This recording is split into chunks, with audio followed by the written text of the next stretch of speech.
Uma história emocionante e reflexiva é o que você vai encontrar no vídeo de hoje.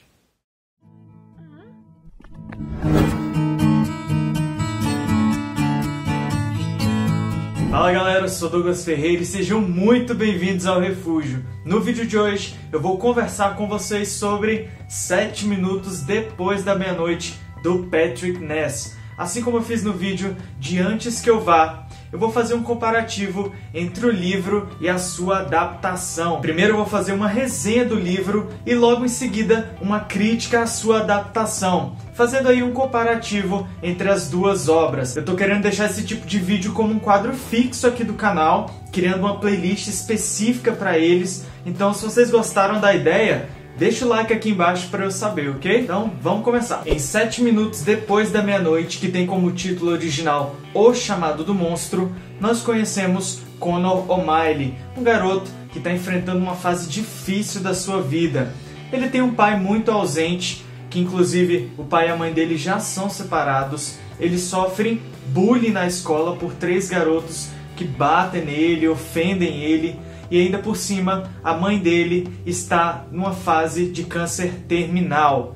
E para acabar de acertar, toda noite ele sempre tem o mesmo pesadelo envolvendo a sua mãe. E em uma certa noite, após acordar depois do seu pesadelo, às exatas 00:07, ele recebe a inesperada visita de um monstro em formato de árvore, cheio de galhos e raízes, que fala para o Connor que vai contar 7 histórias para ele. E quando ele terminar essas 7 histórias, o Connor deverá contar para ele a 4ª história. E a 4ª história é o seu pesadelo. A premissa, apesar de parecer um tanto quanto bobinha no início, se mostra ao decorrer da leitura algo muito mais profundo. O autor entrega pra gente um drama misturado com fantasia que faz a gente se emocionar e refletir bastante. Os contos que o monstro conta ao garoto sempre trazem uma história bem interessante e com um final que sempre nos faz refletir. E nesse meio tempo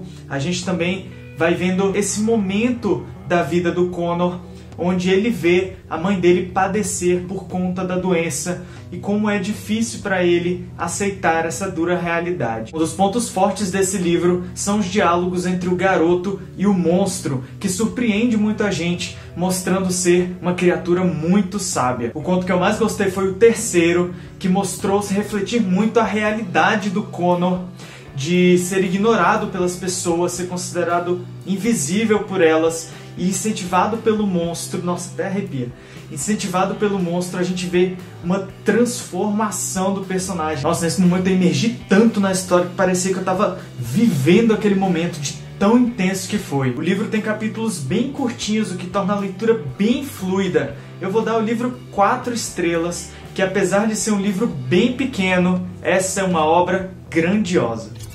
E agora falando um pouco sobre o filme, eu já vou adiantando que a adaptação ficou incrível. O ator Lewis McDougall, que faz o Connor, deu um show de atuação e ele consegue mostrar com muita verdade todo o sofrimento que o personagem está vivendo, com o risco iminente da perda de um ente querido. O diretor Bayona também arrebenta, seja em enquadramentos maiores, mostrando paisagens e ambientes, ou até enquadramentos menores, principalmente nas cenas onde envolve o garoto fazendo desenhos, o foco ali na ponta do lápis, ele apontando o lápis no apontador. Mas tiveram 2 coisas que me deixaram realmente fascinados nessa adaptação, que foi a animação do monstro, que é rica em detalhes. A gente vê ali todo o entrelaçar de galhos, de raízes.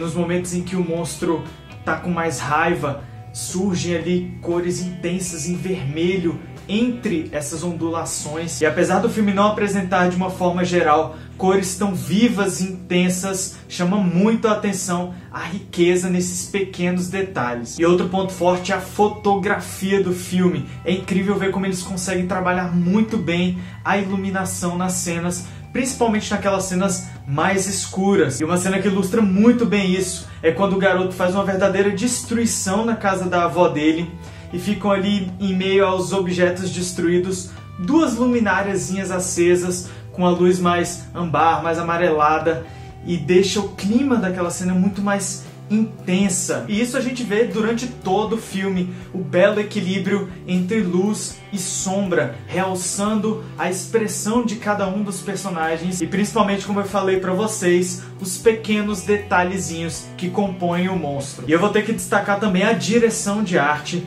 que encheu os olhos do espectador com a bela representação dos contos do monstro, todos ali em desenhos aquarelados, ricos em cores e contrastes. E ele consegue fazer uma transição incrível entre cenas mais claras e cenas mais escuras, transmitindo ao espectador toda a intensidade da mensagem daquela história. E falando em intensidade, lembra quando eu contei pra vocês como foi a minha reação enquanto eu lia a parte do terceiro conto?